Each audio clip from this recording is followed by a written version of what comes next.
Howdy mates, here's a part 2 video, still over at the Peace River right now. I'm actually getting a bit closer to the town of Arcadia, which is a well-known, basically an old ranch town that is found in DeSoto County. Now, in this video, I really want to focus upon some of the natural history that surrounds the Peace River itself, and even the state of Florida as a whole. So without further ado, let's get into it, shall we? Alrighty. So, this river, as I mentioned in my last video, has essentially remained unscathed. This part of the river has not really been tampered with in terms of development. So with that being said, Florida actually has a very rich fossil history, mostly because of what has happened in the past, geologic past to be specific. So you figure back in geologic time there was something called the Eocene. I think it was epoch, and that was at least about 3 million years ago.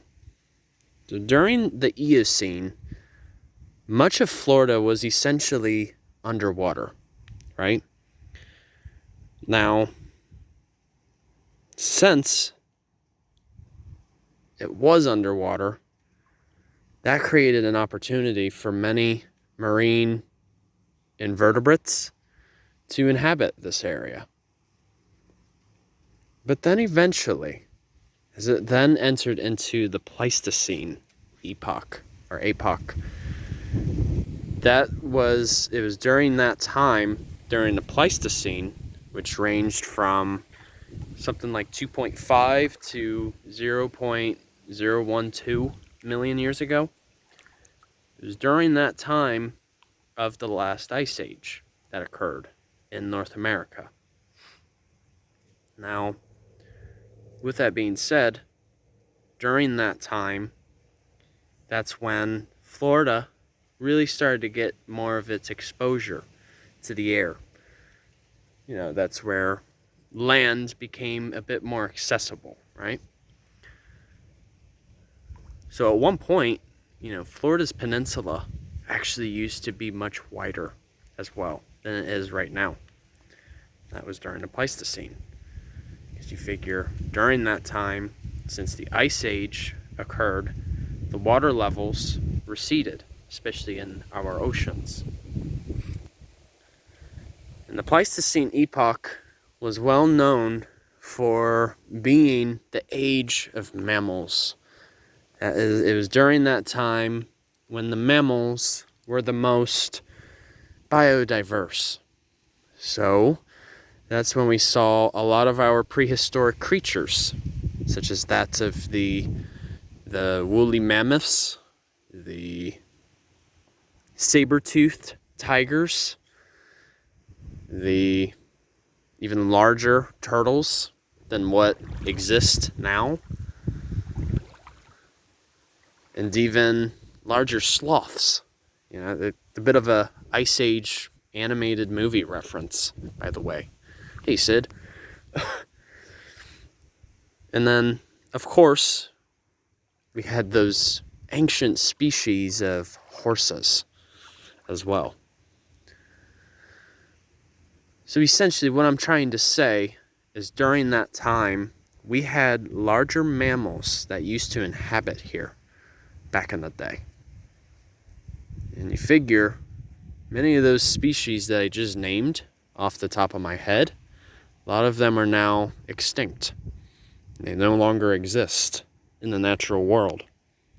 However, though, the remnants are fossils.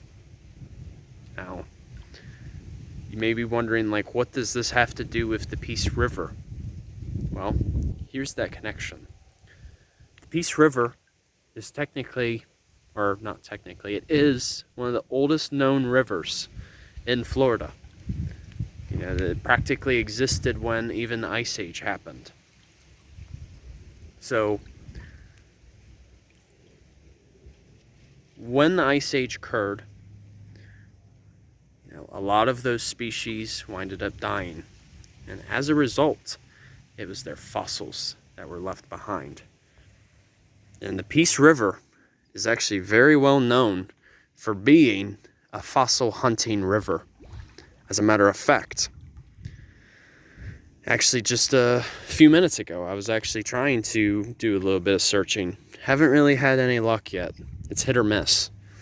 But even in the Peace River, you can find shark teeth. And what's even the kicker was during the Pleistocene, that was also when the megalodon existed, which was known to one of the largest known sharks in the world. Even the great white shark even the megalodon makes the great white shark look minuscule. So it has been recorded that there have been jaws coming from mammoths found in this river, claws from saber-toothed tigers and their teeth, and then of course even teeth belonging to the megalodon has been found in this same exact river. So what I'm trying to say is this river really holds a piece of Florida's ancient history.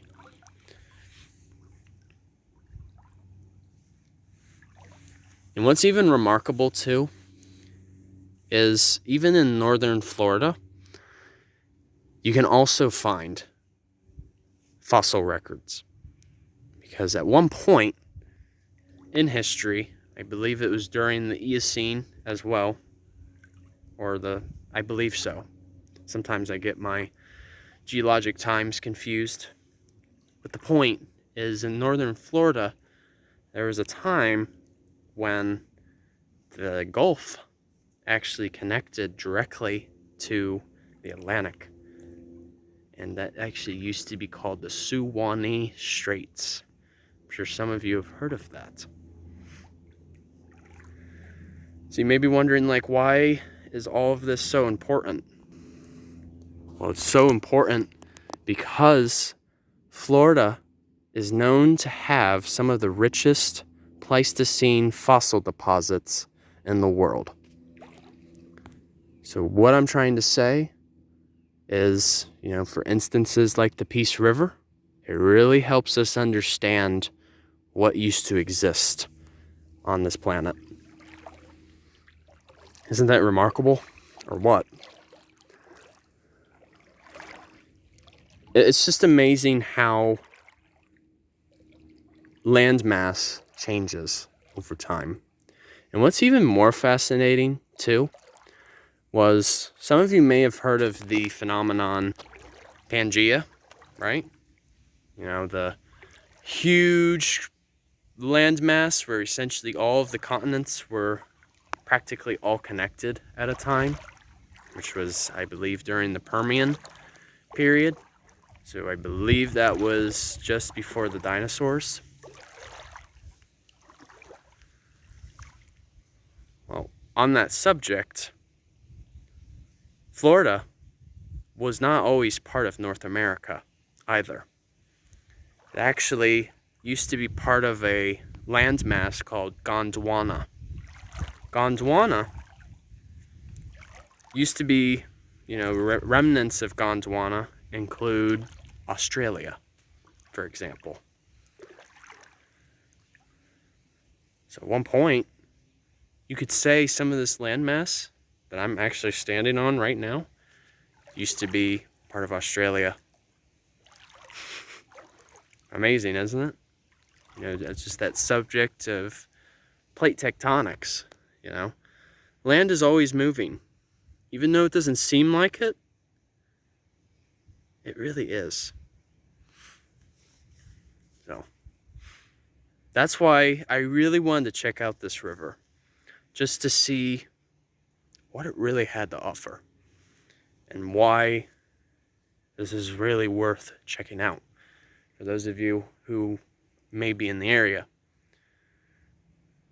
And the other point too is Florida has so many other natural features to check out besides the beaches. I'm just saying, Florida has way more to offer.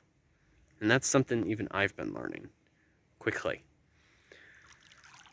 So, always give it a chance. Alright, you guys. I hope you guys enjoyed this video and got something out of it as well. But please keep in mind, though, if you ever decide to go fossil hunting, keep this in mind that when you're looking for shark's teeth, it doesn't require a permit. But if you're looking for anything else other than shark's teeth, it usually is required to have a permit. And usually you have to do it through a museum of natural history. So you have to have permission. Practically to do a lot of things out in nature, especially in Florida, requires permits most of the time. So, alright, you guys, take care. Enjoy your Wednesday. And Journey on a Journey is outwards. Take care, folks. See ya.